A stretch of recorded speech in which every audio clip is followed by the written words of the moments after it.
আসসালামু আলাইকুম ওয়া রাহমাতুল্লাহ। আলহামদুলিল্লাহ ওয়া কাফা ওয়া সালামুন আলা ইবাদিহিল্লাযিনা ইসতাফা, আম্মা বা'দ।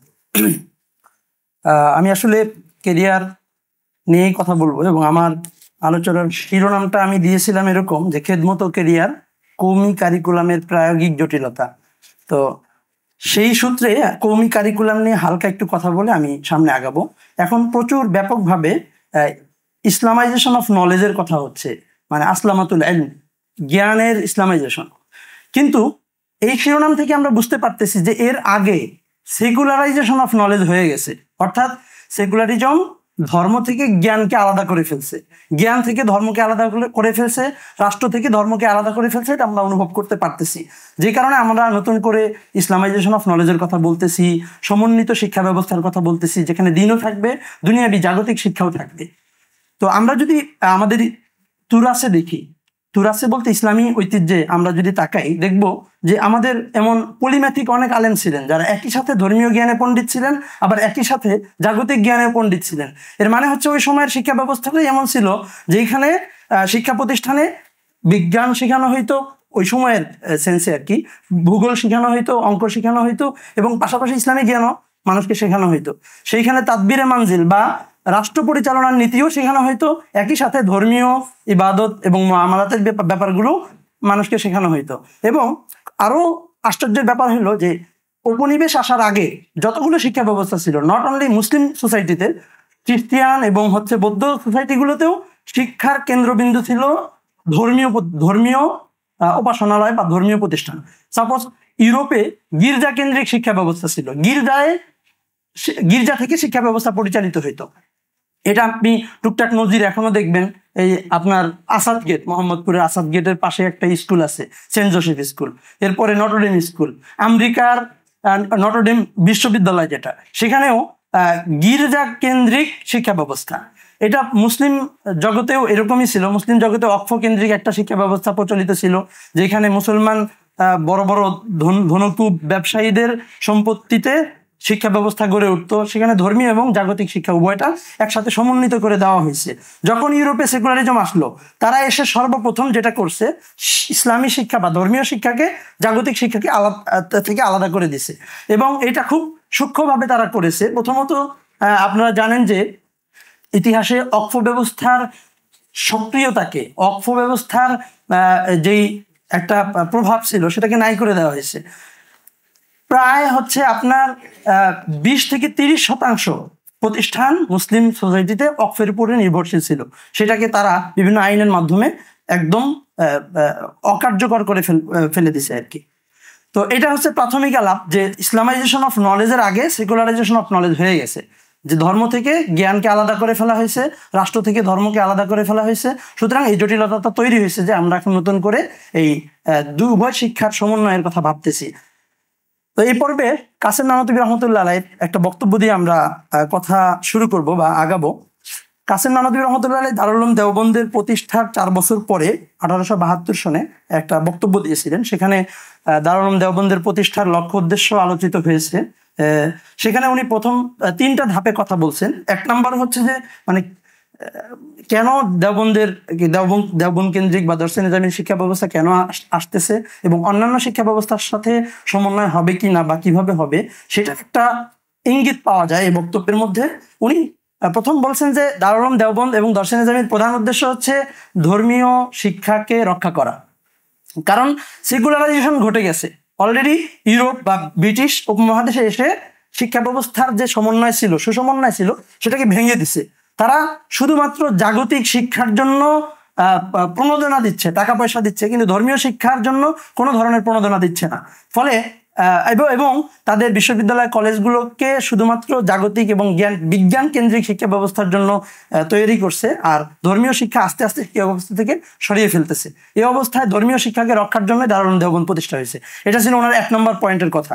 2 নম্বর পয়েন্ট ছিল সমন্বিত পদ্ধতি ওই সময়ে চালু ছিল, বা আরো কেউ ভাবতেছিলেন কিভাবে জাগতিক শিক্ষা এবং ধর্মীয় শিক্ষাকে সমন্বয় করা যায়। তো তখন উনি বলছেন যে সমন্বিত শিক্ষার কিছু মুসিবত আছে, বিপদ আছে।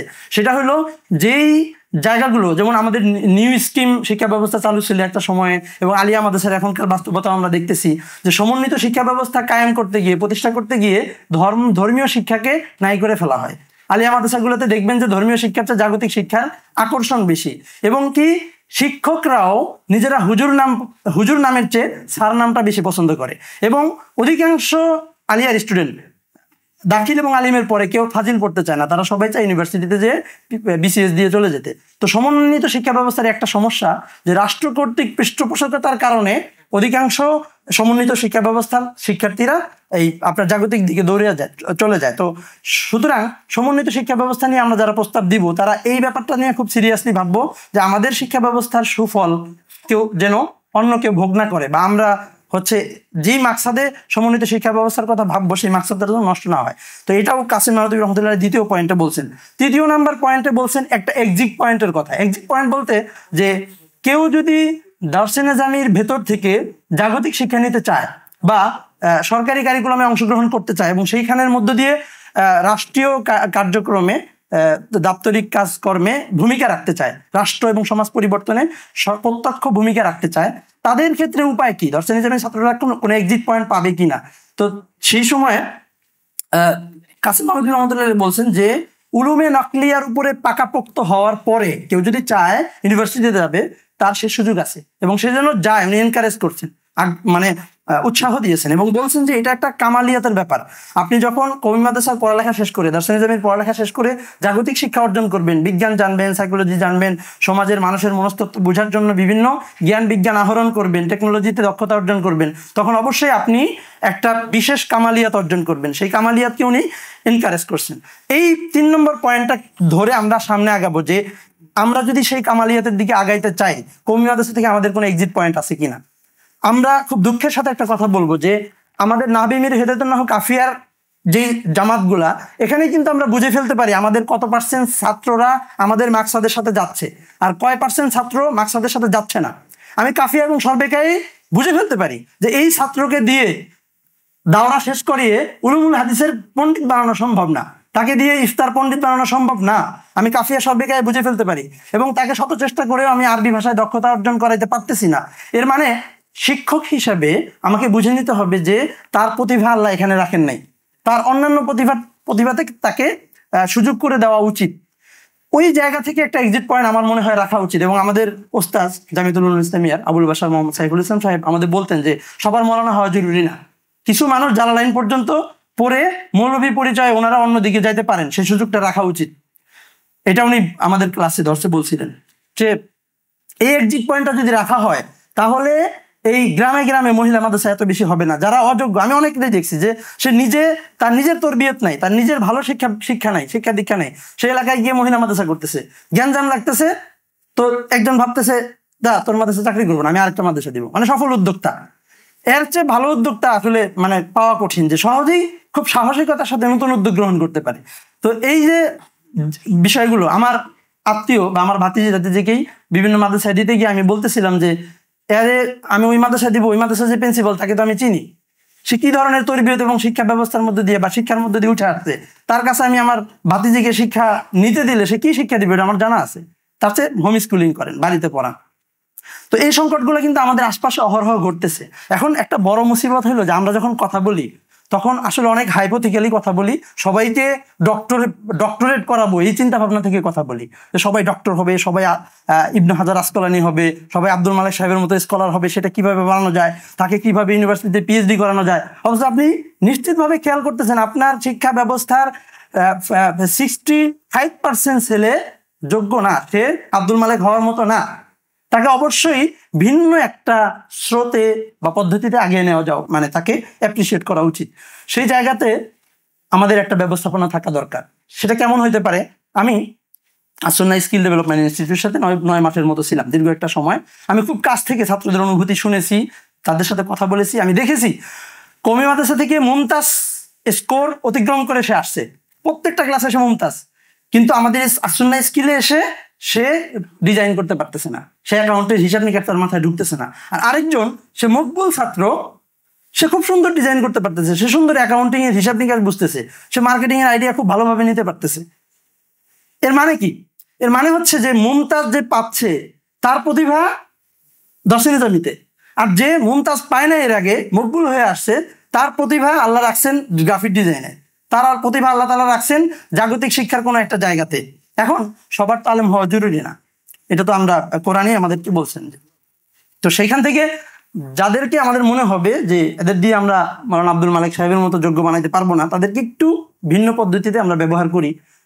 যদি ব্যবহার করতে পারি খুব ভালো সুফল পাবো। আপনারা দেখেন যে এই জুলাই বিপ্লবের পরে গ্রাফিতি করে আমাদের ছেলেরা কি চমকে দেয় নাই, সারা বিশ্বকে আল জাজিরা রিপোর্ট হয় নাই।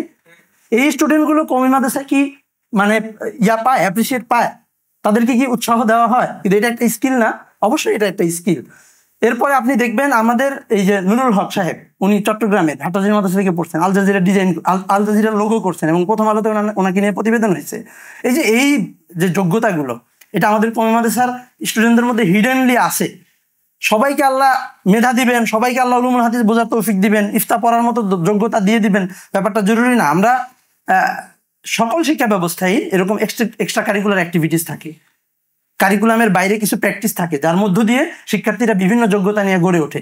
বাংলা বাজার কেন্দ্রিক যে বাজার বা মার্কেট চালু আছে ইসলামী সাহিত্যের, সেখানে প্রচুর প্রুফ রিডার এবং প্রচুর এডিটর কওমি মাদ্রাসা থেকে তৈরি হয়েছে। তারা হয়তো অনেক ভালো আরবি জানেন না, কিন্তু বাংলা জানার কারণে প্রুফ রিডিং করতেছেন, এডিটিং করতেছেন এবং বাংলা বাজারে বেশ সুন্দর এবং খুব ইফেক্টিভ পদ্ধতিতে সে ভূমিকা রেখে যাচ্ছে। সাংবাদিকতা যারা করতেছেন বাংলাদেশে কওমি মাদ্রাসা থেকে উঠে এসে, তাদেরকে নার্চার করার মতো কোনো ব্যবস্থাপনা আমাদের মাদ্রাসায় আপাতত নাই। তাকে আশা রাখি, প্রত্যাশা রাখি যে এই ব্যবস্থাটা হবে এবং আমরা এটা নিয়ে ভাববো, সেটা এক্সট্রা কারিকুলার অ্যাক্টিভিটির মধ্য দিয়ে হোক বা অন্যান্য মাধ্যমে হোক। আচ্ছা, কেরিয়ার কেন্দ্রিক, কেরিয়ার এবং খেদমত দুইটা শব্দ আমি কেন নিয়ে আসলাম, এটাও আমার ওই সেকুলারাইজেশন অফ নলেজের জায়গা থেকে নিয়ে আসছি।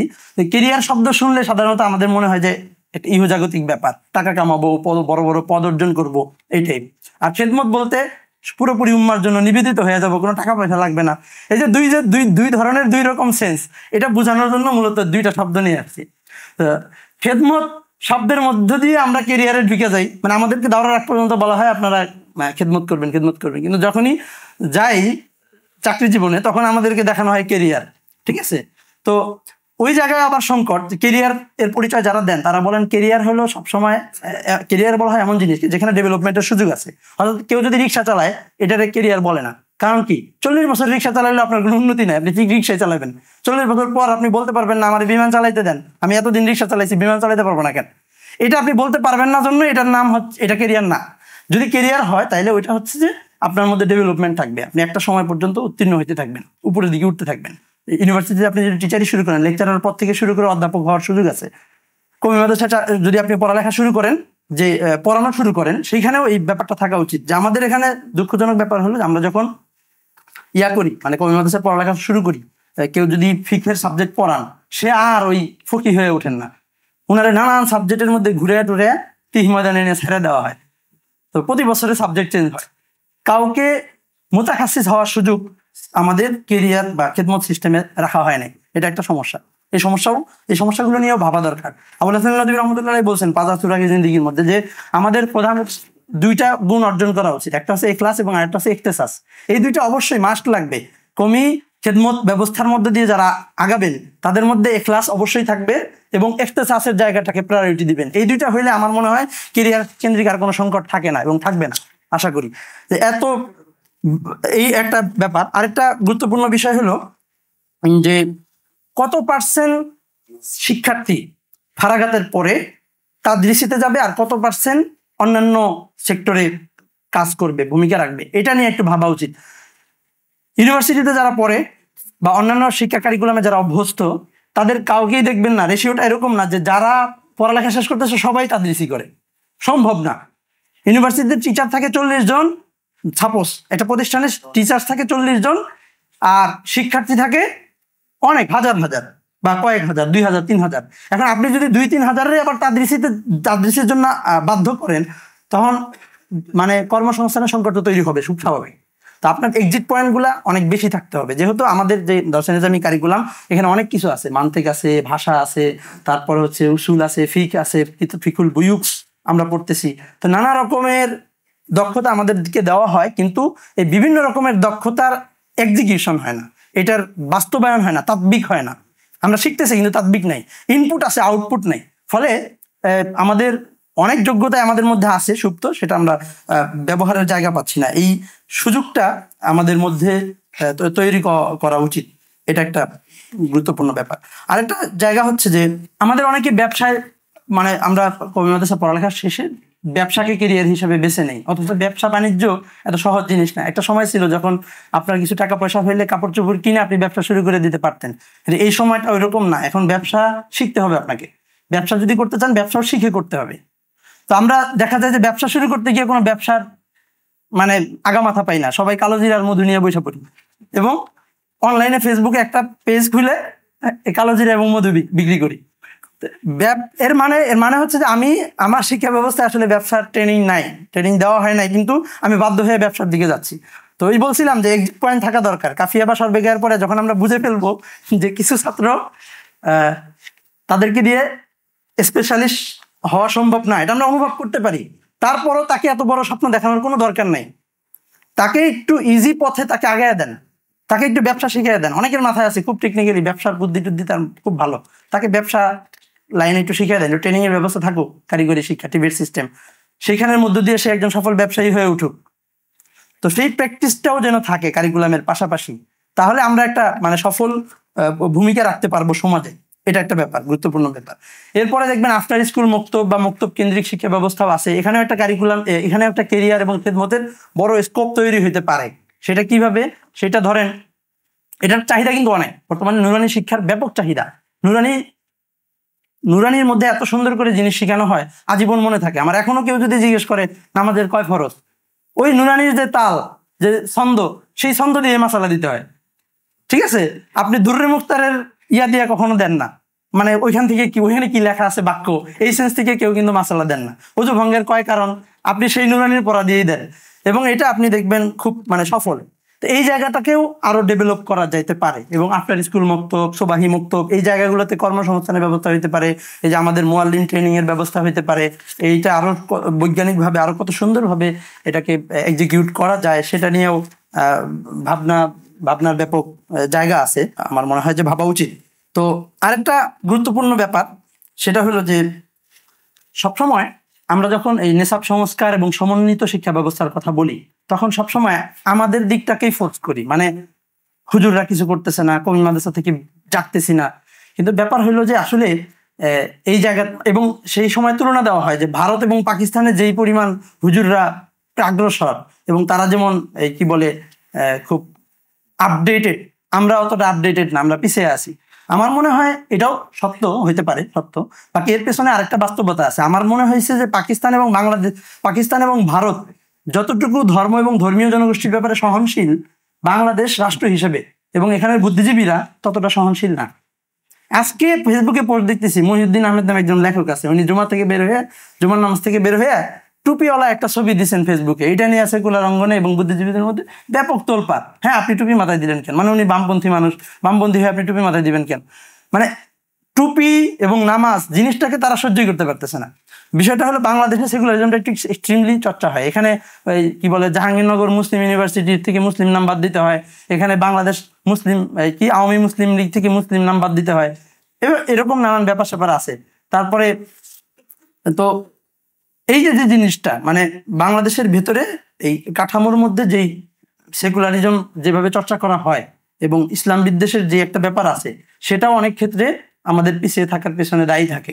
কারণ বাংলাদেশে দেখেন আলিয়া মাদ্রাসা সফল কোনো ফলাফল আমাদেরকে দেখাইতে পারে নাই, এবং তারা শেষ পর্যন্ত মানে ধর্মীয় শিক্ষাকে পেছনে রেখে জাগতিক শিক্ষামুখী হইতে হয়েছে। এই অভিজ্ঞতাগুলো আমাদেরকে নানাভাবে নিরুৎসাহিত করে সমন্বয়ের ব্যাপারে এবং এই সংস্কারের ব্যাপারে এবং সরকারি স্বীকৃতি গ্রহণ করার ব্যাপারে। তো আমার মনে হয় যে এইসব বিষয় নিয়ে যারা কাজ করবো তাদের এই বিষয়গুলো ভাবা উচিত।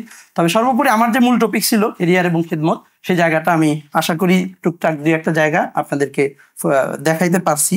তো আল্লাহ তাআলা আমাদেরকে এই জিনিসগুলো ভাবনায় নেওয়ার তৌফিক দান করুন। আসসালামু আলাইকুম।